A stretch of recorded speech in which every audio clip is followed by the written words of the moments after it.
Lepas tadi kan, aku tengok satu konten, dia cerita tentang kutipan untuk Palestin ni. Kutipan untuk Gaza ni dia dah start kurang. Kau rasa apa pendapat kau? Oh, kau nak tanya pendapat aku lah. Dia sebenarnya kan, kalau aku tengok lah, dia mungkin sebab gencatan senjata lah. Selepas gencatan senjata ni, semua orang fikir macam benda ni, Palestin ni dah tak perlukan pertolongan kita dah. Macam semuanya dah settle, dah selesai.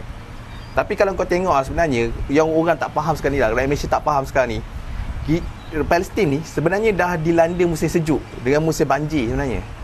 Kalau kita kena fahamkan, contohlah kalau aku NGO kan, aku nak NGO, sebagai aku seorang NGO, aku nak fahamkan rakyat Malaysia ni yang sebenarnya dekat Palestin sekarang ni tengah dilanda banjir dan musim sejuk. Bezanya kalau kita kat Malaysia lah, kalau kita kat Malaysia, kita ada tempat tinggal.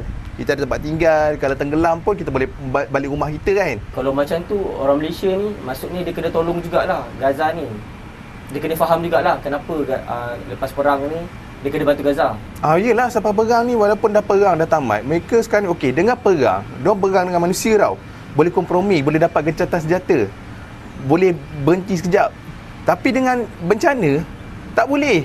Bencana ni dia tak ada kompromi. Bencana ni, dia kalau setiap tahun, dia datang setiap tahun lah. Bencana yang berlaku dekat Palestin ni, musim sejuk ni berlaku setiap tahun. Musim hujan tu berlaku setiap tahun. Dia pusingan yang sama. Dan bezanya dengan sebelum ni, mereka ada rumah, mereka ada tempat tinggal, mereka ada tilam, bantal, tempat makan, mereka ada tempat untuk boleh panaskan diri. Tapi sekarang ni, mereka tak ada apa-apa.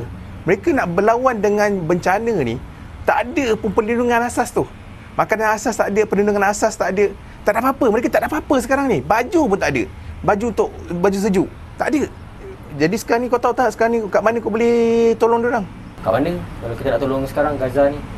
Kau pergi je dekat Vira Palestin, tempat yang aku selalu bagi hadiah lah. Kita selalu hadiahkan kepada mereka hadiah kehangatan. Kita hadiahkan hak untuk hidup. Mereka ni berhak untuk hidup, dan itulah tujuan Vira Palestin ni. Dia nak bagi hak untuk hidup ni, dia orang bagi hadiah. Daripada hadiah-hadiah yang tuan-puan dan puan bagi ni, daripada hadiah korang semua yang bagi ni, Vira Palestin ni kumpul, lepas tu dia hantar kat sana.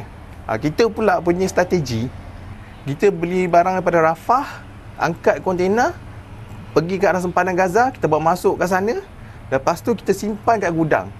Simpan gudang yang sekarang orang kat sana yang ada. Dia akan simpankan untuk kita. Lepas tu bagi bekalan ni secara berkala.